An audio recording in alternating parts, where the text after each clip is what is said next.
Good day, Sir Figure. Good day, classmates.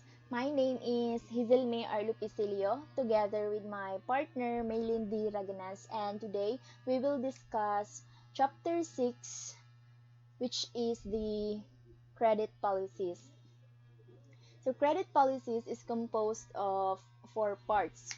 Part 1 is the introduction, Part 2 is the general policies on credit, Part 3 is the loan payment terms, and Part 4, which will be reported by my partner Maylin, which is the interest rates.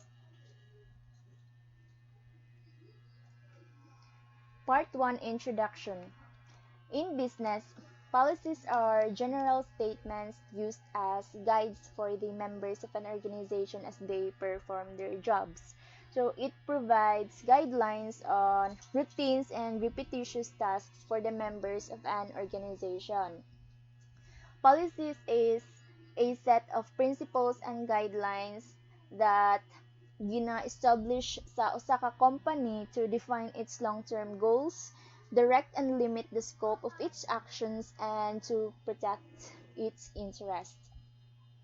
So policies are designed or set at various levels. First is the strategic policies at the top management, wherein it involves the monitoring a strategy as it is being implemented, evaluating deviations, and making necessary adjustments. Second is the tactical policies at the middle management level, wherein it meets a specific na objective of an overall plan. So diri na part ang maoy mag-emphasize sa current operations sa usa ka organization. And next is the operational policies for the rank and file. So kini level is gina-ensure niya na ang mga activities kay consistent sa mga plano na gina-establish. So, ang mga policy is ga-reflect siya sa objective and management philosophy sa usa ka organization. Credit policies are proposed by the credit department, then later approved by the board of directors who may delegate this function to a credit committee or the company president. So, kini siya is ma-revise pa siya time to time, and the inputs of branches or district officers are sometimes taken into consideration. Different enterprises have different sets of credit policies, ranging from a restaurant's simple and equivocal policy of no credit, typically expressed in a sign which says, "Your credit is good, but we need cash," to a multinational bank's 3-inch thick credit policy manual that prescribed formats and procedures for every conceivable credit activity. So, lain-laing mga negosyo or mga business enterprises is na sila lain-laing policies ang gina-implement. Like kanang sa mga ginagmay na mga business, mostly biya sila is ang dawaton lang nila is cash, and naapod ka ng uban nga dinago ng mga enterprises or mga organizations nga modawat lagi og credit but moagi pa og different procedures. Banks are heavily regulated by the Bangko Sentral. Most of their credit policies have to conform with Bangko Sentral regulations. So, tanang bangko di ani sa atua is gina-regulate yun na siya og ayo sa Bangko Sentral ng Pilipinas. Mostly sa mga credit policies nila is kinahanglan nga mo comply or musubay sa regulations nga gina-impose sa Bangko Sentral.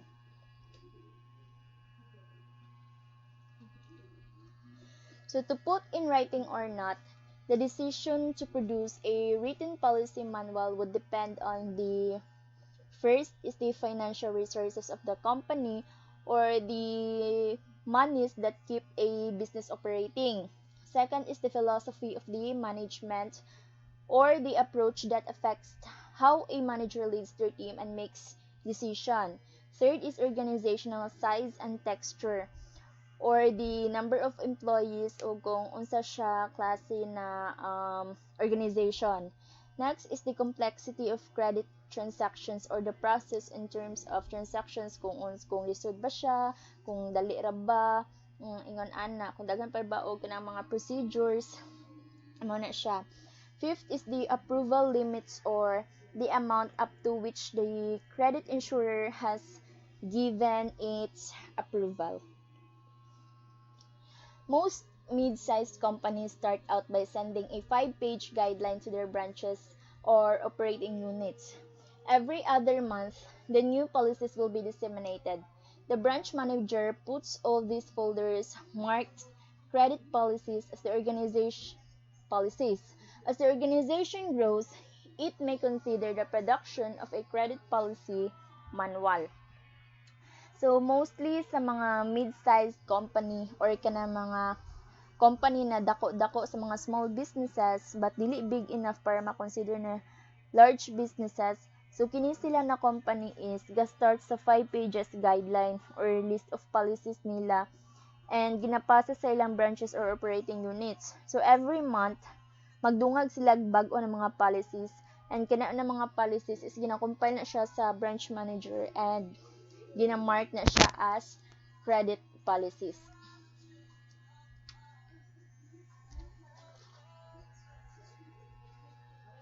Next is the part 2, which is the general policies on credit.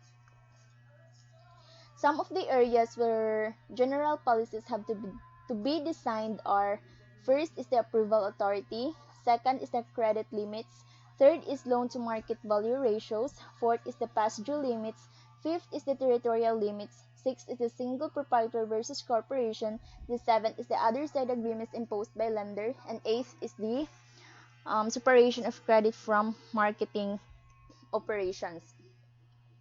Approval authority is the duly designated authority to make an approval decision. So the authority to approve could either be in geographical or an area na pwede siya ma-approve. So, as in amount of loan or credit or to be approved at. So, kung asya siya pwede ma-approve. So, over 500,000, ma-approve siya sa head office. Kung 200,000 to 499,000, i-approve siya dito sa regional office. Kung 50,000 to 199,999, ang ma-approve ana is dito sa branch, district, or office. Also, the approval authority could be based on rank or title, as in the amount of loan or credit, kung pila ang amount na i-loan o kung kinsa ang mo approve. Over 500,000, ang mo approve ana is ang president. Kung 200,000 to 499,000, ang mo approve ana kay ang vice president. Kung 50,000 to 199,999, ang mo approve ana is ang loan officer. So, these simple delineations directly pinpoint responsibility and accountability. However, the decision as to kung kinsa ang mag-approve sa usa ka credit application should require practical and common sense consideration.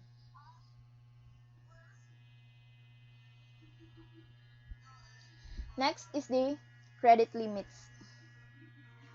The credit limit is the maximum amount of credit that could be granted to one borrower.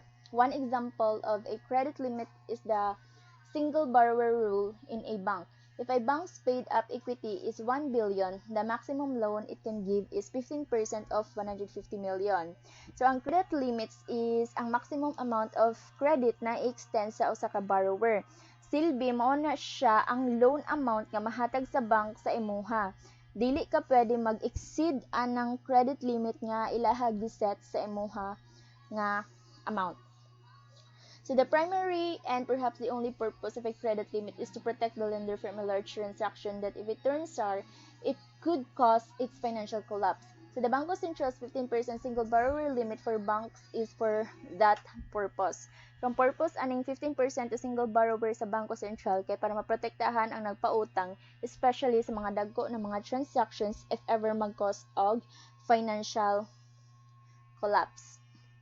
So, like for example, Si company R kay naay 10 customers ug ang credit limit each customer is 1 million. If ang duha ka customer kay mag-fail or ilang account will turn out to be bad debts, ang company R kay maka-experience jud og financial difficulties. It is because if 2 million of its 10 million total receivables dili mabayran, magka-problema jud sa cash flows.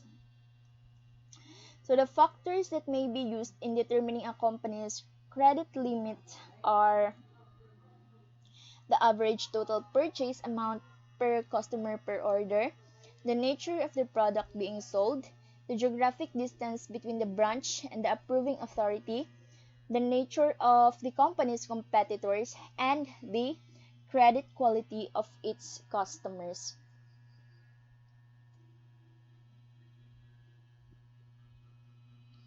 Next is the loan-to-market value ratios. So in secured loans, this represents the maximum loan that could be granted to a borrower based on the property's market value. So mao ni siya ang maximum loan na pwede mag-grant sa mga mangutang based sa property's market value. Like for example, ang market value of property is 100,000. Tapos, ang policy on loan to market value is 60%. 60% sa 100,000 is 60,000. Therefore, kining 60,000 mao ni ang maximum loan that could be granted sa mangutang. Kay bali mao na siya ang imuhang bayaran depende kung monthly or yearly ba nimo na siya bayaran. For brand new durables, appliances and vehicles, the loan-to-market value has been established as the difference between the retail selling price and the down payment. So, kining sa brand new durables like appliances ug mga vehicles, ang ilahang loan-to-market value is ma-determine na sa difference between sa retail selling price ug sa down payment. Like for example, ang retail selling price sa usa ka item is 20,000. Tapos ang policy on down payment is 20%. 20% sa 20,000 is 4,000. So, mao dapat ni ang imuhang i-down. Therefore, ang amount to be financed is 80% sa retail price. 80% sa 20,000 is 16,000. So, ang 16,000 mao na ni ang imuhang maximum loan. Ang amount na imuhang bayaran depende kung monthly ba na or yearly. For used or second-hand vehicles, the lender uses a book that lists the value of certain brands of vehicles after the end of each year, from year 1 to 10. The used vehicle is then appraised for damages or deterioration. Thereafter, the evaluator uses his personal judgment as to how much to deduct from the market value based on the book. So, kining sa second-hand vehicles, ang basis sa lenders ani kay ang libro wherein naka-indicate na ang values of certain brands of vehicles after the end of each year 1 to 10. Ang mga second-hand vehicles is gina-evaluate na siya if ever na ay mga damages para mahibaw-an kung pila ang i-deduct or i-minus sa market value. For example, market value of used vehicle at the end of year 5 is 300,000 na lang. Minus sa allowance for deterioration or sa mga damages and since used naman siya. So, 50,000 mo na siya ang gideduct. 300,000, the market value at the end of year 5 minus the allowance for deterioration which is 50,000 is equals to 250,000. So, kining 250,000, mao na ni ang imuhang adjusted market value. Ang loan to market value ratio per policy is 40,000. 40,000 sa 250,000 is 100,000. Therefore, kining 100,000 mao na ni siya ang imuhang maximum loan.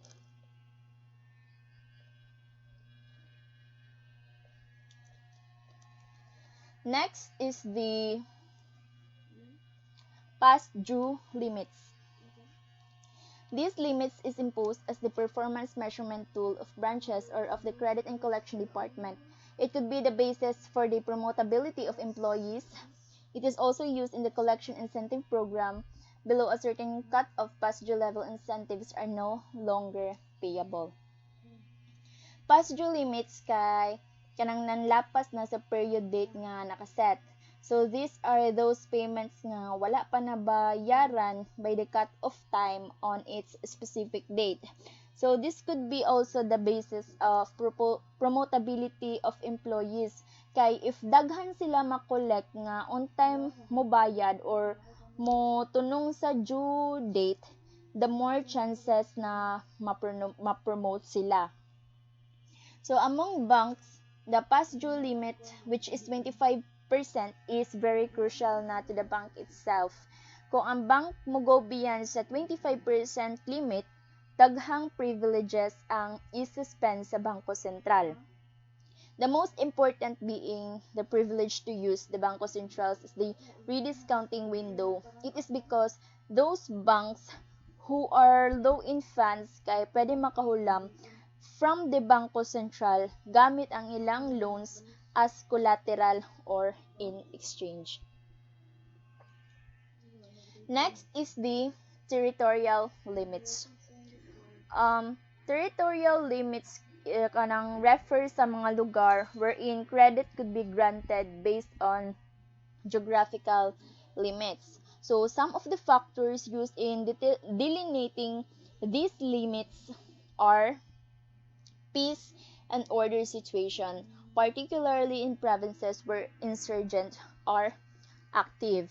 So, sitwasyon ng kapayapaan at kaayusan, particularly sa mga provinces where inactive ang like mga rebelde. Second is the availability of regular public transport facilities or ang pagkakaroon ng pasilidad ng pampublikong sasakyan. Third is the prevalence of crime, an area wherein daghan krimen nga nahitabo. Fourth is the travel time or kung asa o kung usa kalayo imuhang location. Fifth is the road conditions, if lubak-lubak ba or dili ang dalan nga agian. Regular public transport. So even ang lender kay naay magamit na sasakyan di motor, pero mas prefer jud na naay regular transport system for two reasons.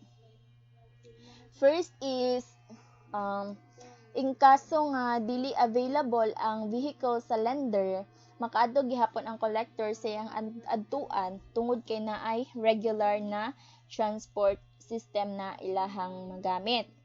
Second is kung usa ka credit customer kay gapuyo sa usa ka lugar wherein wala kay public transportations, ang his employability might be endangered.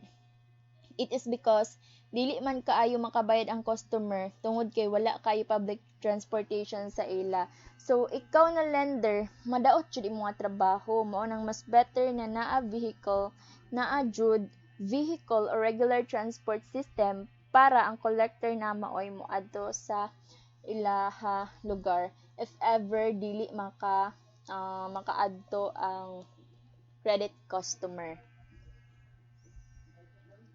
So road conditions, if the roads are rough, three things will definitely happen. First is dili ma-motivate ang collector. It is because pati ang dalan na maagian and lisod pud kaayo. Second is mas dali kapuyon og mawad-an dayon og energy na makaapekto sa performance even sa mga okay na mga karsada.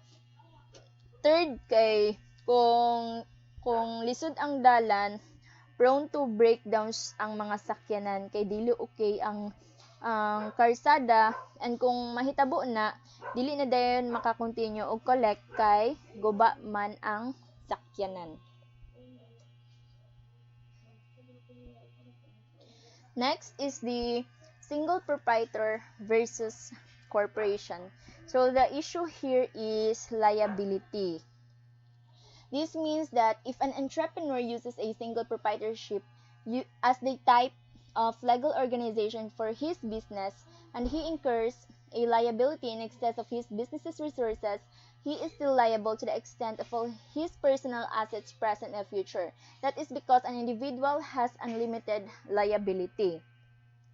Meaning, kung usa ka negosyante kay single proprietorship iya gigamit or solo kanang bilang uri ng legal na organisasyon ang iyang gamit para sa iyang negosyo, and if ever na magkaroon siya ng pananagutan na labi sa iyang mga resources, he is still responsible for the debts in the case that his business fails.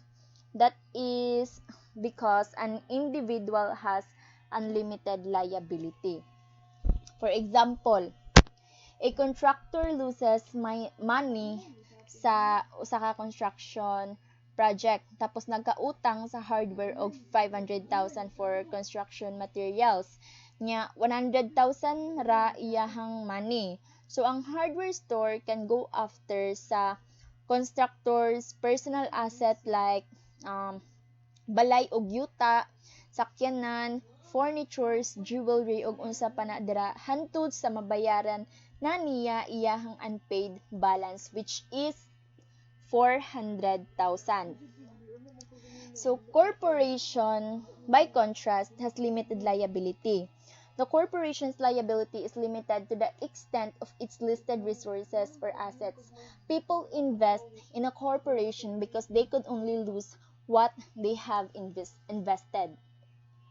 So, corporation, for example, if si EFB Corporation kay mabankrupt, and even after mabaligya tanan assets para mabayaran ang mga expenses or liabilities, naa Japon unpaid debt of 100,000.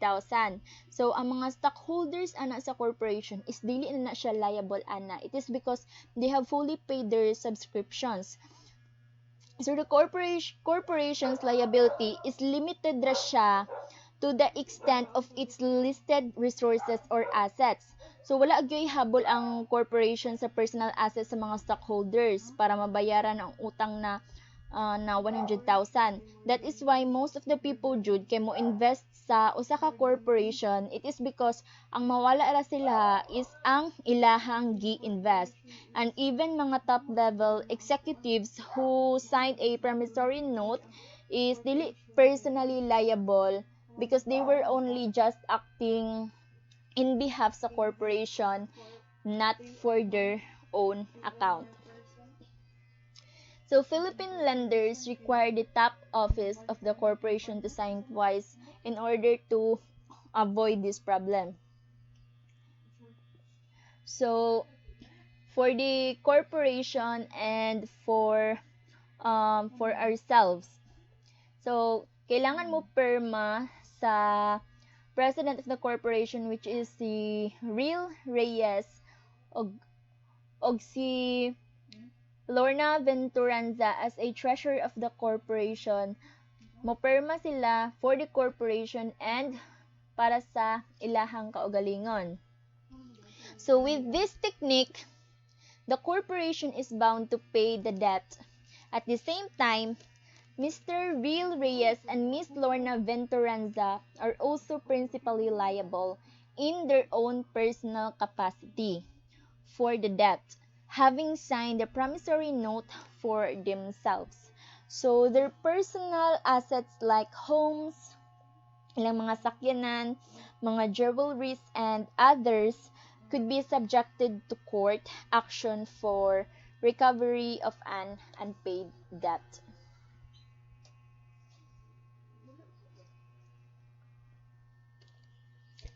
So the other common conditions are imposed by lenders are, first is the compensating balance. Some banks require that their borrowers should maintain a balance in their bank equivalent to 10% of the loan. So ang compensating balance is mo ni siyang minimum deposit that must be maintained in a bank bank's account by a borrower. So this effectively acts as a collateral and thus compensates the lender for the risk of making the loan. Second is the annual cleanups.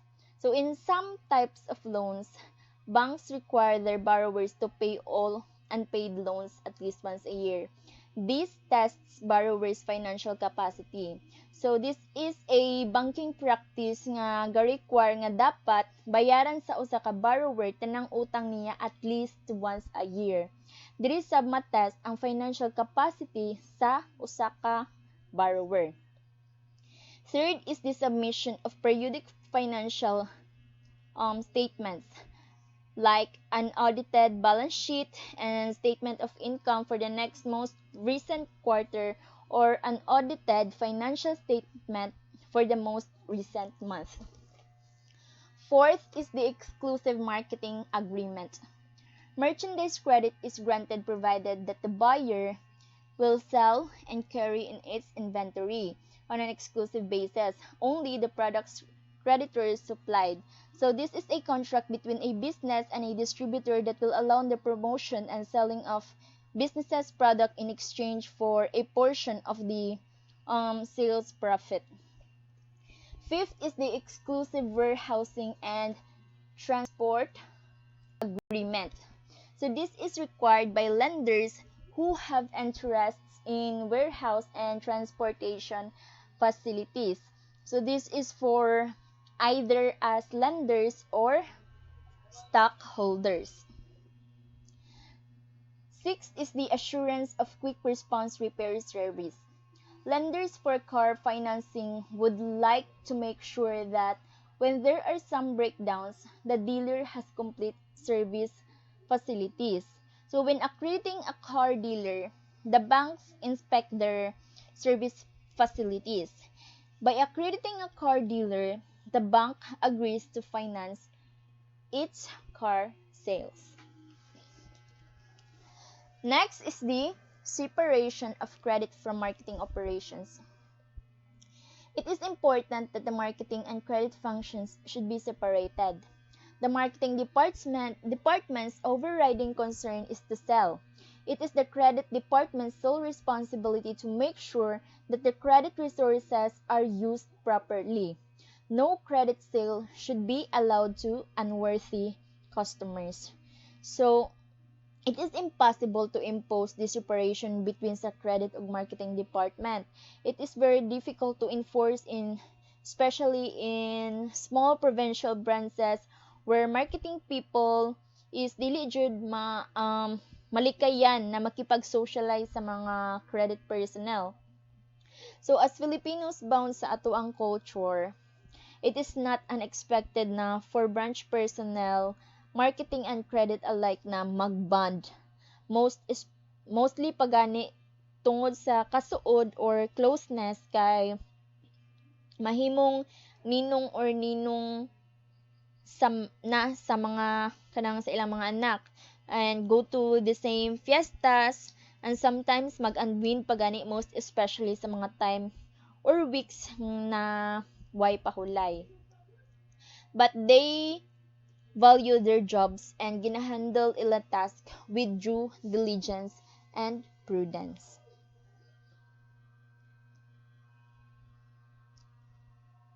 So, mao siya ang part 2. Next is the part 3, which is the loan payment terms. So, payment required an occurrence event. So, like for example, is kanang payment scheme, kanang COD or cash on delivery, like kanang mga sa Shopee, sa mga Lazada. So, mo occur biya ang event, kanang magbayad-bayad, if mo arrive na ang goods. Diba? Ay haraman magbayad if kanang maabot na ang imuhang order nga gi-deliver na sa rider ang imuhang order sa imuha.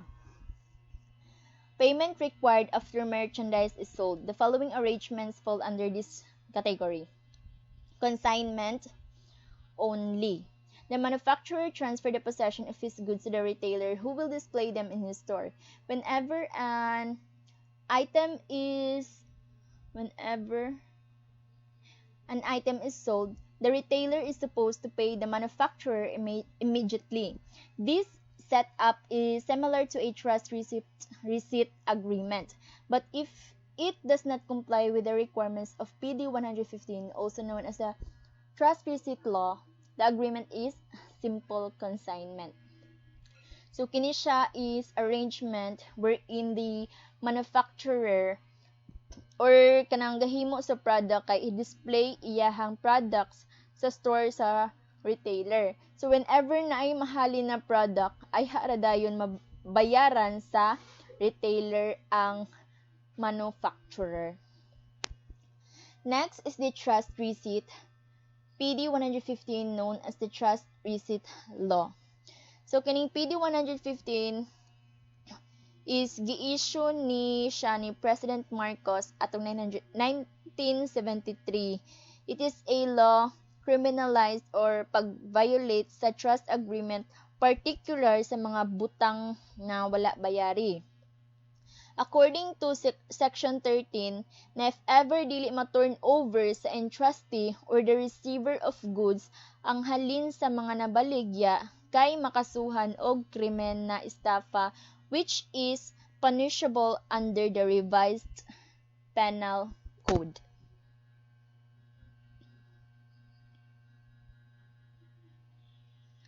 Next is the payments with certain due date. There are several kinds. First is the due date in calendar days, 30, 60, 90 day for both merchandise, credit, and short-term cash loans. Second is fixed 1 year with renewal. Third is the payments after availments. Fourth is the interest only and balloon payment at the end of term. Fifth is amortized payments of equal amounts. Sixth is the graduated payment scheme. Seventh is the decreasing payment scheme. And eighth is the acceleration cost. Payments after availments. So this applies to a line of credit and revolving credit agreement. In these two types of credit, kay kini siya is wala gi-withdraw sa borrower ang full amount approved. So ang iyang gi-withdraw is kung pila ra iyaha gi kinahanglan, and therefore mobayad kung pila ra sab ang iyahang nakuha. Next is the interest only and balloon payment at the end of term. So the borrower is required to pay only the interest at the end of each year. Ang kailangan na bayaran sa borrower kay ang interest only at the end of the year. So at the end of the year or term, or after sa 5 years, at the end of year 5, kinahanglan na niya bayaran ang interest corresponding ana na year plus ang principal.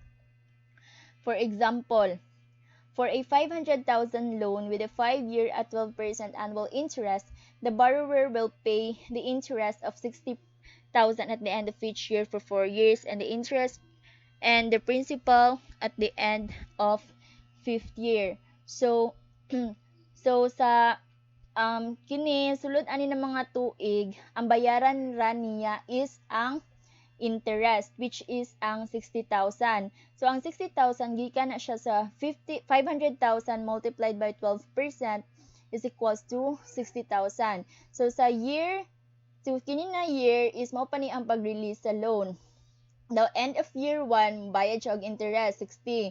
Sa year 2, 60. Interest Japon sa year 3, 60. End of year 4, 60. Then end of year 5, diri na siya magbayad og katong 60, which is the interest, and 500, which is the principal. Mao nang iyang baryan na is 560,000. Next is the amortized. So this payment scheme provides for equal periodic payments of equal amounts. Each payment is made up of both the interest and a portion of the principal. Like for example, kanina table, naa siya remaining principal na 100,000.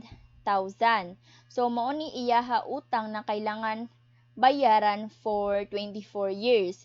So makita nato diri ang interest loan og ang principal paid off. So kung ma-fully paid ni siya after 24 years, di ani kung zero na ang iyang balance, mao na ni siyang gitawag na fully amortized na ang loan. Next is the installment payment scheme. It is so kini siya is same ra ni siya sa amortization. However, ang monthly payment ani is called installment. On the other hand, medium and long-term bank loans are called amortization. Next is the graduated payment scheme. Kini siya is advisable ni siya for those applicants nga bag-o lang ming graduate from college o bag-o lang nakasugod kay ang payment magud ani na scheme is first 5 year is mas ubos siya than in the next 6 to 20 years. Maunang like marag advisable jud ni siya sa mga those applicants nga bag-o pa nakasulod og trabaho or katong bag-o pa ni graduate na nakasulod og trabaho. Then next is the decreasing payment scheme. So kanang kuan ni siya opposite sa graduated payment scheme. For example, this is a very rare payment plan and it's the exact opposite of graduated payment scheme. This scheme is appropriate for individuals who are at the peak of their career who are currently experiencing financial success. As they approach the age of retirement, their income tends to go down. In fact, many will be very dependent on their monthly pensions.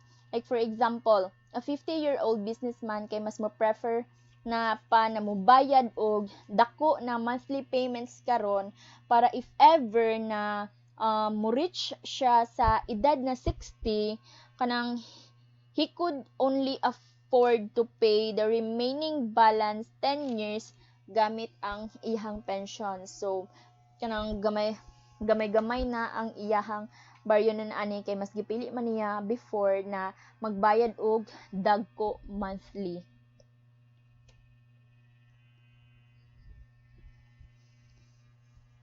So there are several factors to be taken into account in determining the term used. So some of these are the nature of the product. So if the product like motorcycle has an expected useful life of only 5 years, it would be unwise to extend the term to 10 years. For perishable products like ice cream, a 1-year term would certainly be appropriate. Second is the seller's markup on the product. So if the seller's gross profit on the product is substantial, it might pay to use a longer term. Third is the loan value versus market value. This particularly applies in cash loans secured by real estate property. If the interest on a loan accumulates to a point where the loan balance is very close to the market value of property, the borrower would have very little motivation to pay the loan. And for the fourth one is the terms used by competitors. So that's the end of part 3, and the part 4 will be reported by my partner, which is Mylene De Raganas. Thank you.